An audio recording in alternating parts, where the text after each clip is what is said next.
네, 안녕하십니까. 오늘도 영상을 켰습니다. 지금 이 영상이 저를 처음 접하시는 분들이 계실 수 있으니까 일단 저의 소개를 하자면 저는 현재 24살이고요. 지금으로부터 약 한 2년 6개월 정도 전에 제가 한 21살쯤에 갑상선 역형성암 진단을 받았었습니다. 역형성암 진단을 받고 수술, 항암, 방사선 치료 이 세 가지 치료를 모두 다 경험을 해봤고요. 일단 지금 현재는 수술이 잘 돼서 지금 계속 2년 6개월 동안 추적 관찰 중에 있습니다. 최근에 이제 내시경 검사도 받았고 이번에 25년도 두 번째 추적 검사도 받고 왔어요. 내시경 검사랑 추적 검사 모두 아무 이상 없다, 건강하다는 결과가 나왔고요. 그래서 일단은 저는 이제 수술, 항암, 방사선 치료를 경험해본 사람으로서 오늘 이제 항암 치료 부작용에 대해서 제가 느꼈던 그 경험을 이야기를 해드리려고 이렇게 영상을 켰습니다. 근데 항암 치료 부작용에 대해서 간단하게 설명을 드리자면 저 같은 경우에는 항암 치료는 좀 짧게 들어갔어요. 왜냐하면 종양을 다 제거를 한 상태에서 항암 치료를 들어갔기 때문에 항암 치료는 비교적 짧게 들어갔습니다. 항암 치료 같은 경우에는 저는 서울대학교 병원에서 치료를 받았고요.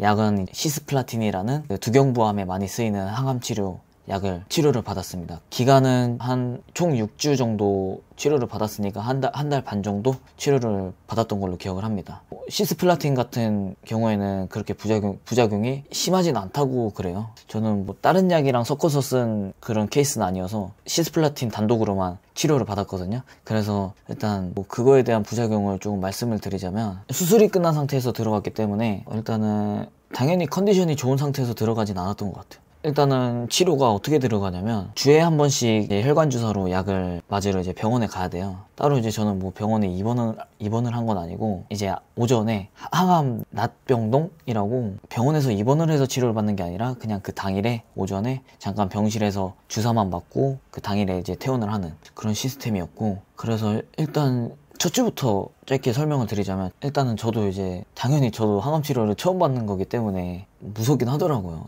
조금 약간 걱정은 좀 하고 있었는데 일단 이게 약이 들어오면은 바로 이게 부작용이 나타나진 않아요. 약이 들어오면은 그냥 약 들어오네? 근데 좀 엄청 냄새가 심한 약들이 계속 들어오니까 혈관 주사로 투여받을 때는 조금 냄새가 고약해서 조금 역겹고 근데 그것만 힘들지 뭐 약이 들어오는 동안에는 힘들거나 그러진 않습니다. 근데 이게 부작용이 언제 나타나냐면 그 당일에 이제 주사를 맞고 그 다음날 자고 일어나면 몸이 진짜 엄청 힘들어요. 몸이 엄청 힘들고 어떤 느낌이냐면 이게 몸에 열이 나는데 약간 평소에 사람들이 이제 감기 걸리고 뭐 독감 걸리고 했을 때 열나는 그런 느낌이 아니라 그냥 몸이 그냥 전체적으로 엄청 뜨거워져요. 그냥 약간 몸이 엄청 뜨거워지고 몸에 열이 갑자기 엄청 많아지고, 그리고 이제 일단은 당연히 몸에 힘이 없어요. 그냥 침대에서 이게 일어날 힘조차 없으니까 그게 너무 힘들고, 저는 아침에 일어나서 그 무기력한 상태에서 어쨌든 밥을 챙겨 먹어야 되니 밥을 딱 먹으려고 이제 숟가락을 들고 입에 넣는 순간 바로 토를 했습니다, 저는. 그러니까 이게 그냥 바로 그냥 구토가 나와요. 물을 마셔도 구토가 나오고 음식 냄새가 들어오면 구토가 나오고, 이게 그때 딱 느꼈죠. 이게 항암 치료인가? 이 정도로 힘들다고 했었던 것 같아요. 그냥 음식을 먹질 못해요, 처음에. 그러니까 음식을 먹지 못하니까 일단 밥맛도 떨어지고 몸에 힘도 없고 계속 구토만 나오고, 그러니까 일단 첫 주에 투여받고 난 다음 날은 그냥 하루 종일 침대에 누워 있었던 것 같아요. 일단은 뭐 주사를 매일 맞는 게 아니라 주에 한 번씩 맞는 거다 보니까 그게 약간 주사 맞은 다음 날은 많이 힘든데, 이게 또 하루하루 지나면 또 몸이 괜찮아져가지고 약간 몸이 또 회복을 해요. 이게 회복을 해서 또 이제 한 주사 맞고 한 6, 7일 정도 됐을 때는 조금 그래도 어느 정도 밥도 먹고 좀 움직이기도 하고 하는 그런 정도로 회복이 돼서, 근데 또 이게 문제는 그 회복이 됐을 때쯤 또 다시 이제 약을 맞으러 이제 병원을 가야 된다는 거죠. 그래서 또 병원에 가서 이제 또 약 맞고 그 다음날이 지나면 또 몸이 엄청 힘들어지고 또 막 힘이 없고 무기력해지고 계속 토 나오고, 그러니까 그게 좀 많이 힘든 것 같아요. 그리고 항암 치료하면 뭐 머리가 빠진다는데 그런 부작용은 없었어요. 왜냐하면 시스플라틴 단독으로만 들어갔고 시스플라틴이라는 항암약 자체가 그렇게 부작용이 심하지 않은 약이어서 저는 탈모가 나는 그런 증상은 저는 없었어요. 네, 저는 그건 없었고, 일단 당연히 면역력 저하가 생기니까 당연히 이제 병원에서 이제 손발 깨끗이 씻고 청결 유지해라, 이빨 잘 닦고 그러라고 해서 그거는 저는 평소보다는 더 위생을 좀 많이 신경 썼던 것 같아요. 항암 치료하는 동안 뭐 제가 감기에 걸리거나 코로나에 감염되거나 했던 일은 없었던 것 같아요. 저는 위생 같은 거는 진짜 철저하게 관리를 했다고 생각을 해서 좀 그렇게 했었고, 피부가 약간 이게 항암 치료를 맞고 나서 이것도 부작용인 것 같은데 손발이 약간 되게 건조해지고 살이 벗겨져요. 그래가지고 저는 항상 핸드크림을 들고 다녔고, 이게 핸드크림을 발라도 이게 계속 너무 심해져서 이게 조금, 근데 이거는 항암 치료 약 끊으면은 다시 회복이 돼가지고 괜찮긴 한데, 항암 치료 받는 동안에는 손이랑 발이 이게 피부가 계속 벗겨지는 그런 증상도 있었어요. 근데 이거 같은 경우는 뭐 크게 뭐 힘들거나 한 그런 증상은 아니어서 뭐 관리만 잘 해주시면은 뭐 괜찮은 그런 정도고, 그다음에 정신적으로는 당연히, 근데 저는 항암치료 시작하기 전에가 제일 힘들었던 것 같아요.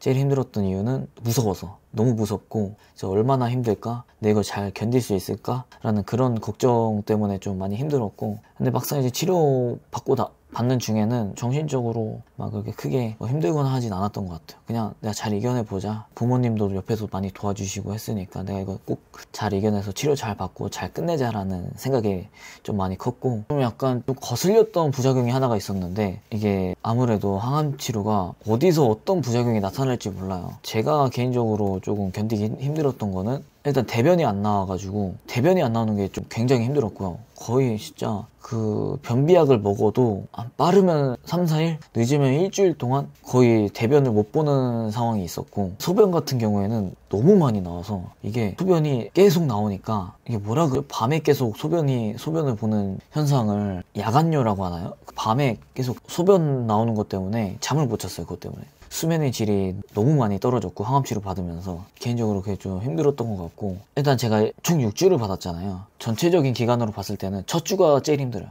제가 느꼈을 때는 첫 주가 제일 힘들고, 마지막쯤 한 5주, 6주 갔을 때는 모르겠어요, 왜 그런지 5주, 6주 때는 그렇게 힘들진 않았어요. 이게 약을 맞고 그 다음날 지나도 그냥 견딜만 하네, 이 정도? 근데 물론 약도 약하게 들어갔고 기간도 짧았기 때문에 뭐 그런 걸 수도 있지만, 제가 느끼기에는 첫 주에는 제 몸이 이게 뭐야, 이게 무슨, 내 몸에 뭐가 들어온 거지? 하면서 적응을 못했다? 약간 이런 느낌이었다면, 이제 4주, 5주, 6주가 됐을 때는 뭐야, 이게 이 약이 또 들어왔네? 그래, 뭐 들어와, 나 이제 너 한번 아는 사이니까 뭐 나 잘 적응됐어, 한번 또 들어와, 또 싸우자 하는 그런 느낌? 약간 그거 있잖아요. 그 예방접종 맞으면 이제 뭐 코로나나 뭐 독감에 감염돼도 뭐 덜 아프고 하는 그런 느낌이잖아요. 약간 그런 느낌이었어요. 첫 주가 좀 많이 힘들었고, 5주, 6주 때는 거의 그냥 뭐 부작용이 거의 느껴지긴 했지만 거의 느껴지지 않다 싶을 정도로 힘들지 않았다라고 말씀을 드릴 수 있을 것 같아요. 근데 일단은 갑상선 역형성암 환자, 미분암 환자라 그러죠. 이 미분암 환자들이 저처럼 다 똑같이 치료를 받진 않아요.